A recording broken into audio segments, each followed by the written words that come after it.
기간 동안 글로벌 증시에서는 많은 이슈들이 있었습니다. 먼저 유럽은행의 리스크 상황부터 좀 정리를 해봐야 될 것 같아요. 어떻습니까? 네, 뭐 아시는 바와 같이 일단 우리 시장 어제 개천절 연휴 하루 휴장하는 그런 모습이 나타났었죠.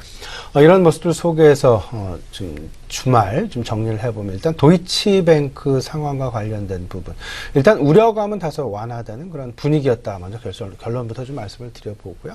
그다음에 두 번째, 거시경제 지표 중에 하나인 국제 유가 상승세 흐름이 여전히 지속되었다라는 것, 여전히 우리가 머리에 염두에 놓고 시장 전략, 대응 전략 마련해야 되겠다라는 그런 말씀 아울러서 좀 드려봅니다. 그리고 언제나 있었듯이 이번 주 FOMC와 관련된 이슈의 가장 큰 어떤 기폭제 내지는 방아쇠 역할을 하는 부분이다라고 얘기를 할 수 있는 고용지표의 발표 부분, 이번 주 금요일 지금 예정이 되어 있다라는 부분들 다들 알고 계시리라 생각을 하고 있습니다.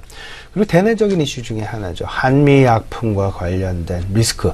이 부분은 좀 두 가지 관점을 좀 생각을 해야 될 것 같은데 조금 이따가 이 부분은 좀 말씀을 좀 드려보도록 하고요. 먼저 도이치방크와 관련된 상황. 어쩌면 지난 2008년으로 좀 거슬러 갈 필요가 있어 보는데, 다들 알고 계시겠습니다만, 2008년, 서프라임 모기지 상황에서 도이치방크의 어떤 그 입장 부분, 그들의 행위 부분, 이런 부분들에 대한 어떤 그 벌금 부과. 일단, 초반에는 140억 달러. 그들이 지금 현재 쌓아놓고 있는 충당금이 62억 달러라는 그런 평가가 우세하니까요. 이 부분에 대해서 거의 2배가 넘는, 2배 반에 가까운 그 벌금 부과 부분, 어쩌면 굉장히 큰 부분이다. 충격을 줄 수 있는 부분이다라고 말씀을 드릴 수 있을 것 같습니다. 하지만 이런 부분을 조금은 좀 우려감이 완화되는 그런 분위기, 이 부분이 상당 부분 감소되어서 결정이 되었다라는 이야기까지도 들려왔었지만, 그 이야기는 이제는 좀 해프닝으로 좀 벌어진 것 같고요. 현재도 당국과 그 다음에 도이치방크 간의 그 벌금에 대해서 현재 축소 방안에 대해서 좀 논의 중이다라는 그런 이야기, 이런 이야기 현재 진행형이다라는 것. 근데 일단 시장에서 받아들이고 있는 부분은 더 이상 늘어나진 않고, 그 다음에 140억 달러로서의 확정 부분도 아니다라는 것.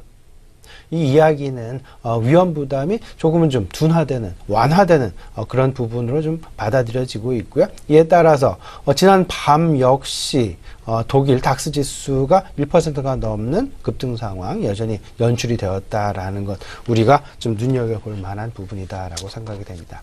저는 이렇게 생각을 합니다.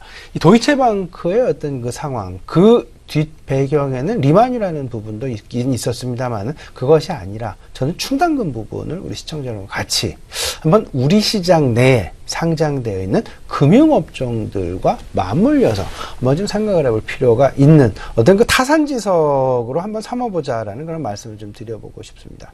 최근 들어서 금융회사들의 주가가 그다지 크게 상승을 하지 못하는 가장 큰 배경, 뭐니 해도 각종 우려감들이 여전히 잔존하고 있다라는 부분으로 생각을 하셔야 될 것 같은데요. 가장 큰 것, 첫 번째는 가계부채 위험의 증가 부분, 두 번째가 결국은 그 정부 주도하에 지금 현재 펼쳐지고 있는 산업별 구조조정 이슈, 해운업과 조선업이 지금 현재 진행형에 있습니다만, 이런 부분들로 인해서 은행권에 대한 충당금 설정 문제, 물론 증권사에 있는 애널리스트들은 그 부분에 대해서 이미 쌓아놨기 때문에 걱정, 염려 부분이 없고, 그 다음에 대부분 국책은행 쪽에 쏠려 있기 때문에 우려감이 그다지 큰 부분은 분명히 아니다라는 이야기 하고 있는 것도 맞는 이야기이기도 합니다. 하지만 구조조정 이슈가 과연 조선업종과 해운업종에서 끝날 것이냐, 그거는 분명히 아니다라는 얘기죠. 지난 목요일이었습니다. 정부에서 이런 발표를 했었죠.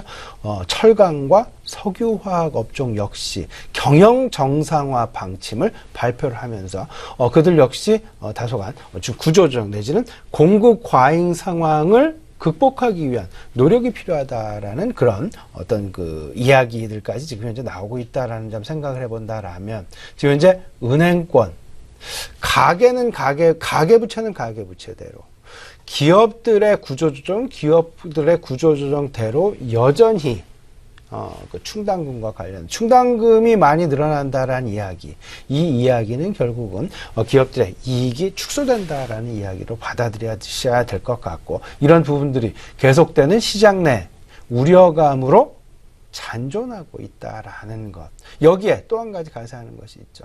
저금리 기조가 계속 이어지다 보니까 대출 상황들은 나름 긍정적인 방향으로 전개가 된다 하더라도 그 금융권의 그 가장 기초적인 수익원인 예대 마진 자체가 지금 현재의 상황을 유지하기가 상당히 어려운 부분이 계속해서 지속되고 있다라는 것. 그렇기 때문에 이를 극복하기 위해서 각종 수수료를 상승시키는 그런 상황들까지 지금 현재 나오고 있다라는 점을 생각을 해본다라면 결국은 은행권, 일단은 도이체방크의 상황과 똑같은 상황은 분명히 아니지만 그 예를 하나로 들어서 그 한 가지를 우리 쪽에 좀 접목을 시켜 본다면 충당금과 관련된 문제는 분명히 우리가 깊게 좀 생각해 봐야 될 문제다라는 말씀 아울러서 좀 드려보고 싶고요. 특히나 이번 3분기 기업 실적 시즌의 도래와 함께 그들 과연 지금 현재 구조조정이 진행되고 있는 조선업종 그리고